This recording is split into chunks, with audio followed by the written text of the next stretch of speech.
ओम श्री गणेशाय नमः।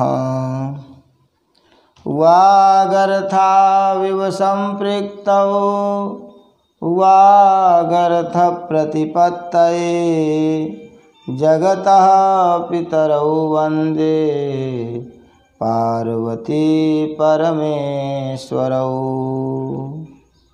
श्रीमद्भागवत महापुराण प्रथम स्कंध त्रयोदश अध्याय। विदुर जी के उपदेश से धृतराष्ट्र और गांधारी का वन में जाना। ओम नमो भगवते वासुदेवाय। सूत उवाच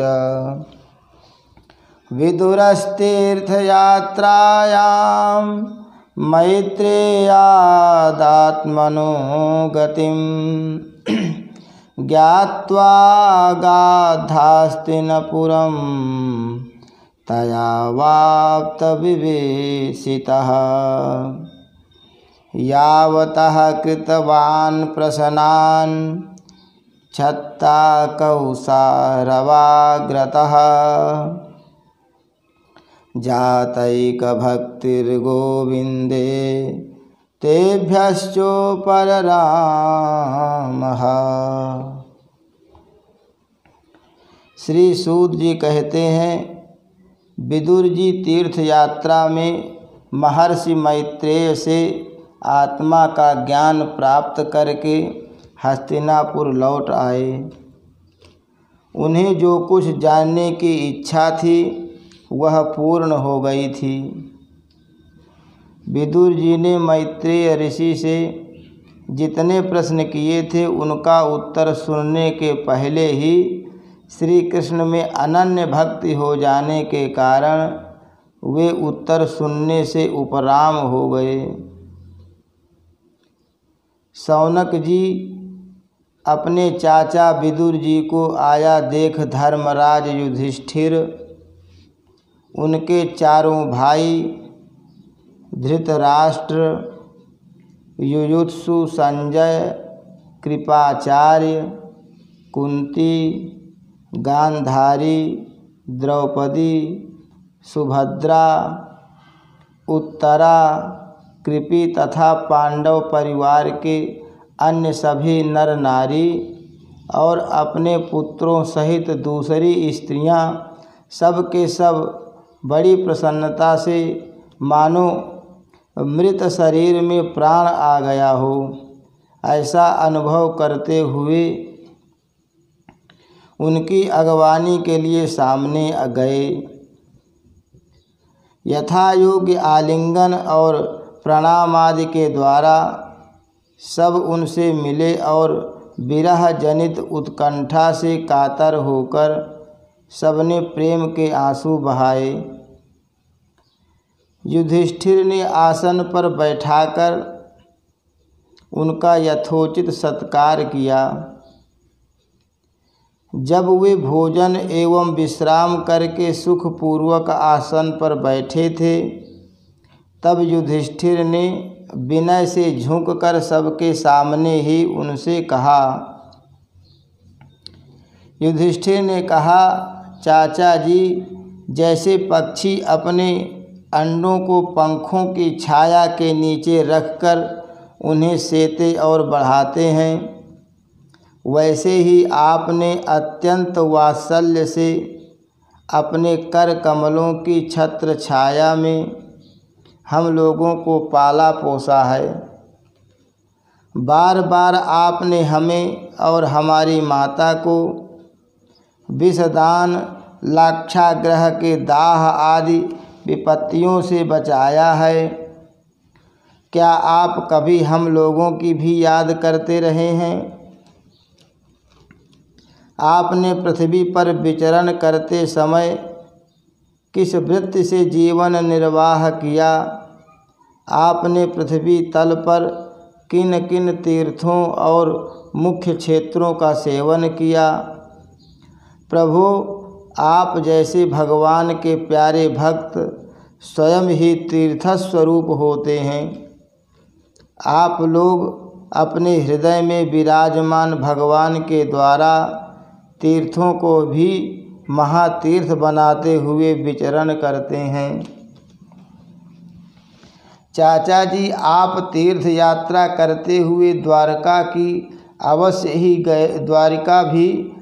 ही गए होंगे। वहाँ हमारे सुहृद एवं भाई बंधु यादव लोग, जिनके एकमात्र आराध्य देव श्री कृष्ण हैं, अपनी नगरी में सुख से तो हैं। आपने यदि जाकर देखा नहीं होगा तो सुना तो अवश्य ही होगा। युधिष्ठिर के इस प्रकार पूछने पर विदुर जी ने तीर्थों और यदुवंशियों के संबंध में जो कुछ देखा, सुना और अनुभव किया था, वह सब क्रम से बतला दिया। केवल यदुवंश के विनाश की बात नहीं कही। करुण हृदय विदुर जी पांडवों को दुखी नहीं देख सकते थे, इसलिए उन्होंने यह अप्रिय एवं असह्य घटना पांडवों को नहीं सुनाई, क्योंकि वह तो स्वयं ही प्रकट होने वाली थी। पांडव विदुर जी का देवता के समान सेवा सत्कार करते थे। वे कुछ दिनों तक अपने बड़े भाई धृतराष्ट्र की कल्याण कामना से सब लोगों को प्रसन्न करते हुए सुखपूर्वक हस्तिनापुर में ही रहे। विदुर जी तो साक्षात धर्मराज थे। मांडव्य ऋषि के शाप से ये 100 वर्ष के लिए शूद्र बन गए थे। एक समय किसी राजा के अनुचरों ने कुछ चोरों को मांडव्य ऋषि के आश्रम पर पकड़ा। उन्होंने समझा कि ऋषि भी चोरों में शामिल होंगे, अतः वे भी पकड़ लिए गए और राजाज्ञा से सबके साथ उनको भी सूली पर चढ़ा दिया गया। राजा को यह पता लगते ही कि ये महात्मा हैं, ऋषि को सूली से उतरवा दिया और हाथ जोड़कर उनसे अपना अपराध क्षमा कराया। मांडव्य जी ने यमराज के पास जाकर पूछा, मुझे किस पाप के फलस्वरूप यह दंड मिला? यमराज ने बताया कि आपने लड़कपन में एक टिड्डी को कुश की नोक से छेद दिया था, इसलिए ऐसा हुआ। इस पर मुनि ने कहा, मैंने अज्ञानवश ऐसा किया होगा। उस छोटे से अपराध के लिए तुमने मुझे बड़ा कठोर दंड दिया, इसलिए तुम 100 वर्ष तक शूद्र योनि में रहोगे। मांडव्य जी के इस शाप से ही यमराज ने विदुर के रूप में अवतार लिया था। इतने दिनों तक यमराज के पद पर अर्यमा थे और वही पापियों को उचित दंड देते थे। राज्य प्राप्त हो जाने पर अपने लोकपालों सरीखे भाइयों के साथ राजा युधिष्ठिर वंशधर परीक्षित को देखकर अपनी अतुल संपत्ति से आनंदित रहने लगे।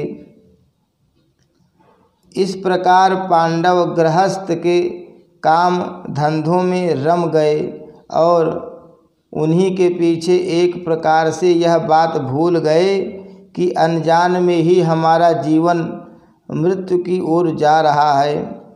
अब देखते देखते उनके सामने वह समय आ पहुंचा जिसे कोई टाल नहीं सकता।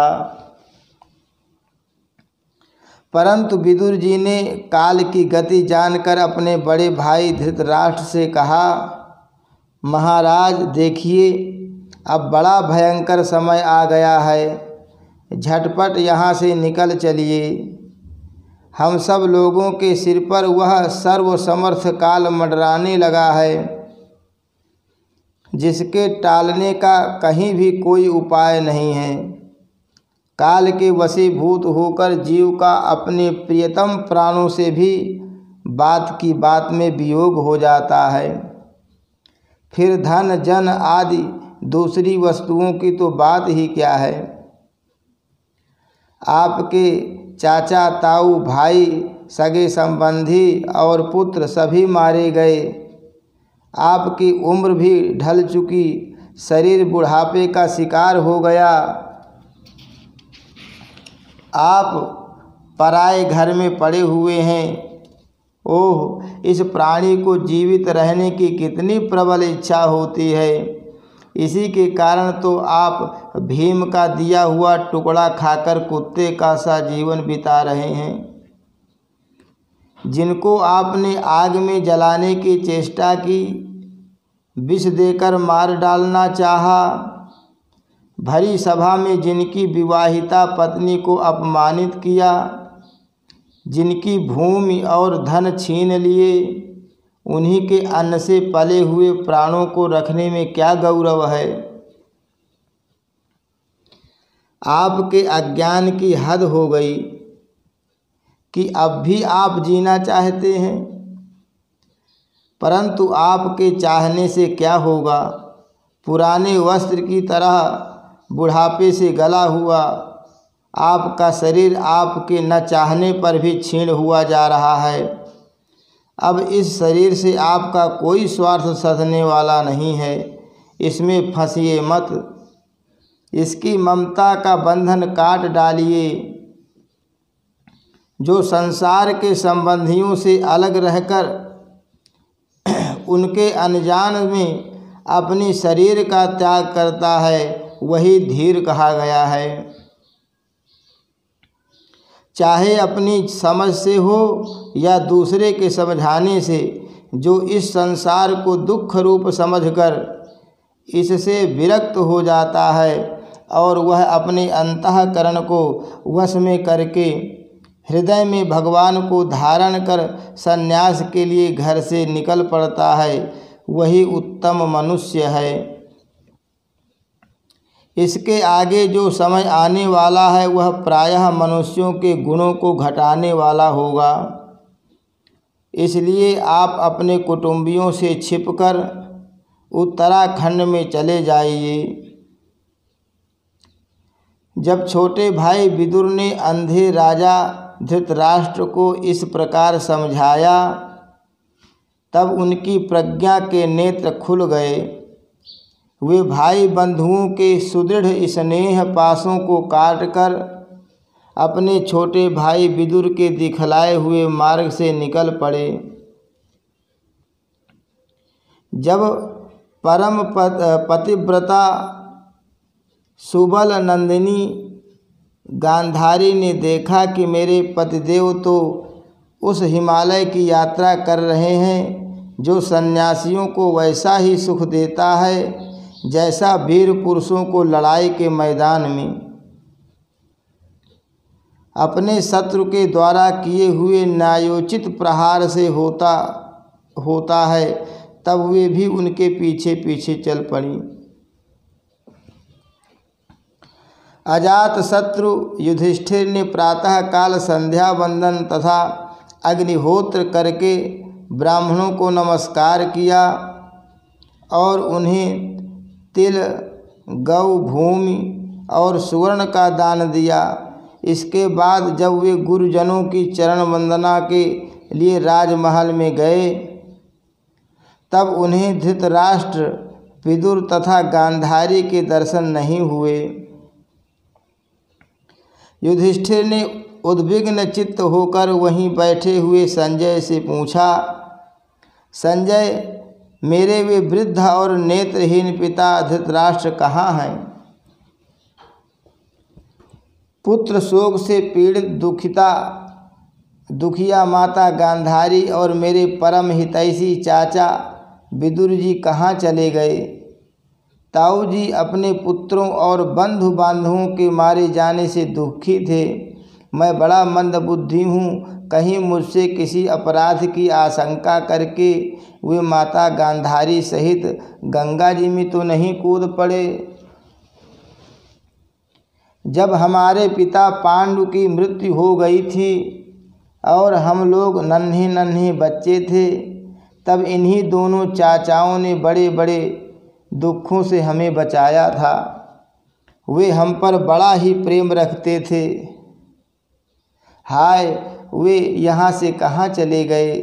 सूत जी कहते हैं, संजय अपने स्वामी धृतराष्ट्र को न पाकर कृपा और स्नेह की विकलता से अत्यंत पीड़ित और विरहातुर हो रहे थे।